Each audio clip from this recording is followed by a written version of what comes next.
जय श्री कृष्ण, जय श्री राम, जय श्री नारायण। पद्म पुराण के सृष्टि खंड के आज के अध्याय में आपका स्वागत है। हम अपनी कथा आगे बढ़ाते हैं। आज हम सुनेंगे चंद्रमा की उत्पत्ति और यदुवंश के साथ साथ सहस्त्र अर्जुन के प्रभाव का वर्णन। भीष्म जी ने पुलत्स्य जी से पूछा कि चंद्रवंश की उत्पत्ति कैसे हुई, क्योंकि अब तक उन्होंने बाकी सबके उत्पत्ति के बारे में पूछ लिया था। तो उन्होंने अब जिज्ञासा जगाई कि चंद्रवंश की उत्पत्ति कैसे हुई और उस वंश में कौन कौन से राजा अपनी कीर्ति का विस्तार करने वाले हुए। तब पुलत्स्य जी ने कहा कि पूर्व काल में ब्रह्मा जी ने महर्षि अत्रि को सृष्टि के लिए आज्ञा दी। वे अपने मन और इंद्रियों के संयम में तत्पर होकर परम आनंद में ब्रह्म का चिंतन करने लगे। अब एक दिन महर्षि के नेत्रों से कुछ जल की बूंदें टपकने लगी और वे बूंदें अपने प्रकाश से संपूर्ण चराचर जगत को प्रकाशित कर रही थी। तो दिशाओं की देवियों ने स्त्री रूप में आकर पुत्र पाने की इच्छा से उन बूंदों को उस जल को ग्रहण कर लिया। अब उनके उदर में वह जल गर्भ के रूप से स्थापित हुआ। दिशाएं उसे धारण करने में असमर्थ हो गईं, इसलिए उन्होंने गर्भ का त्याग किया। तो उनके छोड़े हुए गर्भ को एकत्रित करके उसे एक तरुण पुरुष के रूप में प्रकट किया गया, जो सब प्रकार के आयुधों का धारण करने वाला था। फिर वे उस तरुण पुरुष को देव शक्ति संपन्न सहस्त्र इस नाम के रथ पर बिठाकर अपने लोक में ले गए। तब ब्रह्मर्षियों ने कहा कि ये हमारे स्वामी हैं। इसके बाद ऋषि, देवता, गंधर्व और अप्सराएं उनकी स्तुति करने लगी। उस समय उनका तेज बहुत बढ़ गया था। अब उसका तेज बहुत बढ़ गया था, तो उस तेज के विस्तार से इस पृथ्वी पर दिव्य औषधियां उत्पन्न हुई और इसीलिए चंद्रमा को औषधियों का स्वामी कहा जाता है और उनकी गणना बीजों में होती है। अब चंद्रमा जो है वो शुक्ल पक्ष में बढ़ते हैं, अब कृष्ण पक्ष में घटते हैं। कुछ काल के बाद प्रचेताओं के पुत्र प्रजापति दक्ष ने अपनी 27 कन्याओं का विवाह चंद्रमा से करवा दिया। अब इसके बाद चंद्रमा ने भगवान श्री हरि विष्णु की बड़ी तपस्या की और उनकी तपस्या से प्रसन्न होकर भगवान नारायण ने उनसे वर मांगने के लिए कहा। तब चंद्रमा ने यह वर मांगा कि मैं इंद्रलोक में राजसूय यज्ञ करूंगा। उसमें आपके साथ ही संपूर्ण देवता मेरे मंदिर में प्रत्यक्ष प्रकट होकर यज्ञ भाग ग्रहण करें। भगवान शंकर मेरे यज्ञ की रक्षा करें। भगवान श्री विष्णु ने तथास्तु कहा और स्वयं वे खुद राजसूय यज्ञ समारोह में आए। अब उसमें अत्रि जो है वो होता हुए, भृगु ऋषि अध्वर्यु हुए, ब्रह्मा जी उद्गाता हुए और साक्षात भगवान श्री हरि विष्णु ब्रह्मा बनकर यज्ञ के दृष्टा हुए और संपूर्ण देवताओं ने सदस्य का काम संभाला। यज्ञ पूरा होने पर चंद्रमा को दुर्लभ ऐश्वर्य मिला और वे अपनी तपस्या के प्रभाव से सातों लोकों के स्वामी बने। अब चंद्रमा से बुध की उत्पत्ति हुई, मतलब बुध जो है वो चंद्रमा के पुत्र हैं। तो ब्रह्मर्षियों के साथ ब्रह्मा जी ने बुध को भूमंडल के राज्य पर अभिषिक्त करके उन्हें ग्रहों की समानता प्रदान कर दी। अब बुध ने ईला के गर्भ से एक पुत्र को जन्म दिया, मतलब ईला जो है वो बुध की पत्नी है और उन्होंने एक पुत्र को जन्म दिया। वो पुत्र हुए पुरुरवा।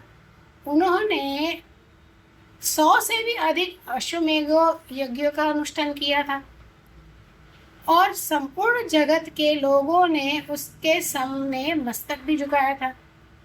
पुरुरवा ने हिमालय के रमणीय शिखर पर ब्रह्मा जी की आराधना करके लोकेश्वर का पद प्राप्त किया और वे सातों द्वीपों के स्वामी हुए। और कहते हैं कि केशी आदि जो दैत्य थे वे पुरुरवा के दास बन गए। अब पुरुरवा ने उर्वशी नाम की अप्सरा से विवाह किया, तो अप्सरा उर्वशी जो है वो पुरुरवा की पत्नी हुई। उर्वशी ने पुरुरवा से 8 पुत्रों को जन्म दिया। उनके नाम है आयु, दृढ़ायु, वशियायु, धायायु, वृत्तिमान, वसु, दिविजात और सुबाहु। ये सब के सब दिव्य बल और पराक्रम से संपन्न थे। इनमें से आयु के 5 पुत्र हुए, नहुष, वृद्ध शर्मा, रजी, दम्भ और विपामुपा, पांचों महारथी। रजी जो है, जो कि पुरुरवा के पुत्र आयु जो है उनके पुत्र, तो रजी हैं, उनके 100 पुत्र हुए, जो राजे नाम के साथ में विख्यात हुए। अब रजी ने भगवान श्री नारायण की आराधना की। इससे संतुष्ट होकर भगवान श्री विष्णु ने उन्हें वरदान दिया, जिससे रजी ने देवता, असुर और मनुष्य को जीत लिया। अब हम बात करेंगे नहुष के पुत्रों के बारे में। तो नहुष के 7 पुत्र हुए, सबके सब धर्मात्मा। वे हैं यति, ययाति, संयाति, उद्भव, पर, वियति और विद्यासाति। ये सातों अपने वंश का यश बढ़ाने वाले थे। उनमें यति जो है वो कुमार अवस्था में ही वानप्रस्थी हो गए। तो ययाति का राज्याभिषेक हुआ। उन्होंने एकमात्र धर्म की शरण ले रखी थी। अब दानवराज वृषपर्वा की कन्या शर्मिष्ठा और शुक्राचार्य की पुत्री देवयानी, इन दोनों का विवाह ययाति से हुआ था। इसकी कथा हम पहले कर चुके हैं। अब ययाति के 5 पुत्र थे, जिसमें देवयानी ने 2 पुत्रों को जन्म दिया था, यदु और तुर्वसु। मतलब देवयानी जो शुक्राचार्य की पुत्री हैं, उन्होंने ययाति से 2 पुत्रों को जन्म दिया। और शर्मिष्ठा ने 3 पुत्रों को जन्म दिया, द्रुयु, अनु और पुरु। उनमें से देवयानी के यदु और शर्मिष्ठा के पुरु, ये दोनों ने अपने वंश का विस्तार किया। यदु से यदुवंशियों की उत्पत्ति हुई, जिनमें पृथ्वी का भार उतारने और पांडव का हित करने के लिए भगवान बलराम और भगवान श्री कृष्ण प्रकट हुए थे। अब यदु जो है, उनके 5 पुत्र हुए, जो देव कुमारों के समान थे। उनके नाम है सहस्त्रजित, प्रोष्टु, नील, अंजित और रघु। इन्हीं के वंश में कृतवीर्य के पुत्र हुए अर्जुन, जो 1000 भुजाओं से सुशोभित हुए और 7 द्वीपों के राजा थे। अब राजा कृतवीर्य के पुत्र कार्तवीर्य, जिन्हें अर्जुन भी कहा जाता है, उन्होंने 10,000 वर्षों तक दुष्कर तपस्या करके भगवान दत्तात्रेय जी की आराधना की। दत्तात्रेय जी ने उन्हें 4 वरदान दिए। राजाओं में श्रेष्ठ अर्जुन ने पहले तो अपने लिए 1000 भुजाएं मांगी। दूसरे वर में उन्होंने ये प्रार्थना की कि मेरे राज्य में लोगों को अधर्म की बात सोचते हुए भी मुझसे भय हो और वे अधर्म के मार्ग से हट जाएं। तीसरे वरदान में उन्होंने ये मांगा कि मैं पृथ्वी को जीतकर धर्म पूर्वक बल का संग्रह कर सकूं। और चौथे वर के रूप में उन्होंने ये मांगा कि संग्राम में लड़ते लड़ते मैं अपनी अपेक्षा, मतलब कंपैरेटिवली मुझसे ज़्यादा जो श्रेष्ठ वीर हो उसके हाथ से मारा जाऊं। अब राजा अर्जुन, जो कार्तवीर्य हैं, कार्तवीर्य अर्जुन, जिन्हें सहस्त्रबाहु भी कहा जाता है, तो राजा अर्जुन ने 7 द्वीपों और नगरों से युक्त 7 समुद्रों से घिरी हुई इस सारी पृथ्वी को क्षात्र धर्म के अनुसार जीत लिया था। और उस बुद्धिमान नरेश की इच्छा करते ही 1000 भुजाएं प्रकट हो जाती थी। अब महाराज कार्तवीर्य अर्जुन ने 50,000 वर्षों तक एक छत्र राज्य किया। वे चक्रवर्ती राजा थे। एक समय की बात है, उन्होंने रावण को अपनी कैद में ले लिया था। तब पुलत्स्य जी ने अर्जुन को प्रसन्न करने के लिए उनके पास गए और उनसे बात मनवाकर रावण को छुड़वा लिया था। और इसकी वजह से फिर रावण और सहस्त्रार्जुन जो है वो दोनों मित्र हुए। लेकिन कहते हैं कि भृगुनंदन परशुराम जी ने राजा कार्तवीर्य की 1000 भुजाओं को सोने के तालवन की तरह काट दिया था। अब यहाँ पर मैं आपको कथा बताती हूँ कि परशुराम जी ने कार्तवीर्य अर्जुन जो सहस्त्रबाहु हैं उसकी भुजाएं क्यों काटी थी।